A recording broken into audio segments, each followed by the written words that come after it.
আজ ছিল অ্যাডমিশনের দ্বিতীয় দিন। আমি সকালবেলা টিউশন থেকে ফিরে একটু জেলা সমিতির বুথে বসলাম।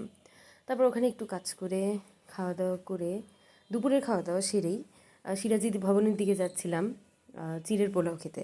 তো যাওয়ার পথে দেখলাম অনেক দোকান বসেছে, অনেকগুলো দোকান বসেছে, ব্যাগ থেকে শুরু করে চাদর থেকে শুরু করে খাবারের বহুত দোকান। তো আমার পার্টনার আমাকে বলেছিল যে আমাদের মাটির দোকানের স্টলটা দিতে, কিন্তু গতবার সেই রকমভাবে সেল হয়নি বলে এবার আর স্টল দিলাম না। আপনার চিড়ের পোলাও খাইতে আসছি। ও হ্যালো, চলে এসেছি। তাই দে আজকে আমার সেল ডাউন। কংগ্রেচুলেশনস, বিজনেস করে ফেললি। আসলে 600 টাকা। আমি ভাবতেছিলাম যে লাস্ট কাকে পাবো, অপেক্ষায় বসেছিলাম।